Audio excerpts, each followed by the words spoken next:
Good morning, ladies and gentlemen. Welcome back to another episode here on African Confessions.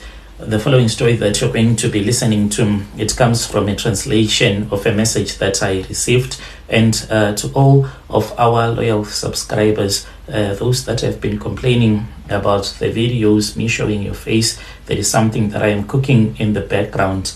There is an app that I have been developing. So this app, it started as a dating app. There were those that wanted me to create a dating group. Then I said, let me just develop as an app so that people can connect those that are single and searching. So then that was when the new YouTube policy came. Then I said, let me change everything so that I can make the app to become like more of a video player that you'll be having on your phone, and I'll be just uploading videos in the old format, those videos that won't waste a lot of your data. Some of you said you just wanted to see a picture that will be on your screen whilst you are listening to the stories. So the app is already ready. Very soon I'll be giving an announcement, and hopefully you can download and you can watch it on the go, even to listen to the MP3s, the audio rather than the video, so as to save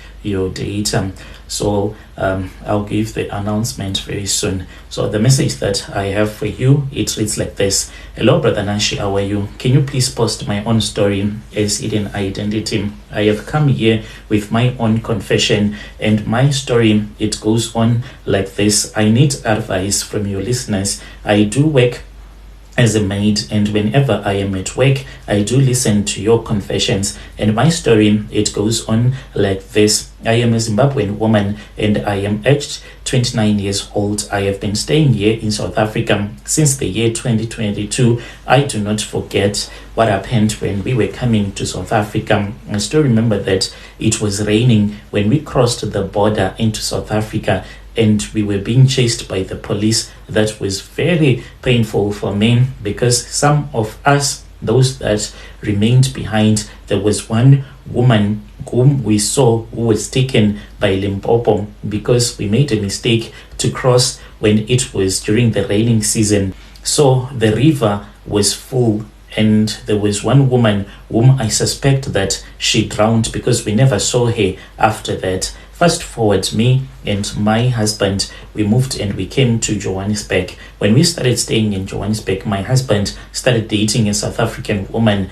Like, we came to South Africa, and this was in December, and then in February my husband had already divorced me, for he had found his so-called true love. My husband is staying with a South African woman as I am speaking with you right now. So he dumped me, and I started staying in Diepsloot, because that was where I could afford to stay, since I did not have a proper job. Then that was when I started working at this other restaurant, and I became friends with a Nigerian guy, and we started sleeping with each other. Whenever I would go to do piece jobs at his apartment, then he would start to touch me, and he told me that he wanted to be with a woman like me, and I agreed, since I was not dating anyone. Fast forward, one day when we were in bed, that was when this Nigerian guy told me that he had been thinking about it for the longest time. And I said, what have you been thinking about? And he told me that there are a lot of Nigerian friends of his that he knows. Most of them, they used to confuse him because they do not go to work, and they have very small businesses, but yet they make money. As for him, he has a small scrapyard, but this is just a front. Even if it happens that for a year there is no one who comes and buy anything at his scrapyard, he does not even worry,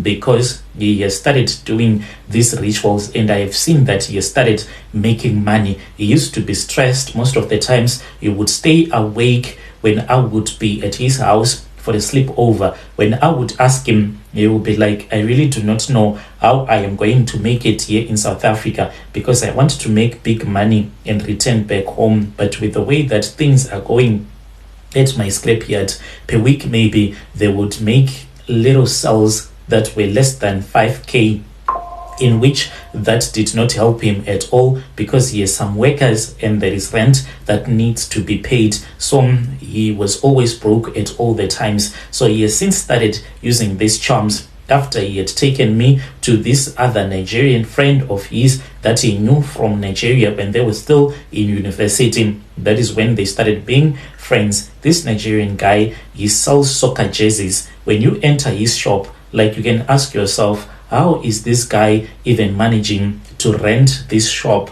in the most expensive part of the CBD, where shops are very expensive, yet he has a very small shop that has literally nothing. And then that was when we went to his house. He has a lot of cars, and this Nigerian guy that I am dating, he told me that this man is an occultist. He makes money from nothing. Therefore, he started a simple business, but that business, he does not even make any sales at all, but he is able to rent this big mansion and to have all of these cars. His rituals are that he has to sleep with a woman when she is on her periods, and he has to eat the blood of that woman, as in when they are busy making love. Sometimes he can go between her legs and he can start to eat a cooking and swallowing the blood. That is his rituals. So this guy, he has since gone to do that, and he is now an occultic man. He has not told me what his rituals are, but he has invited me to this other Nigerian sisterhood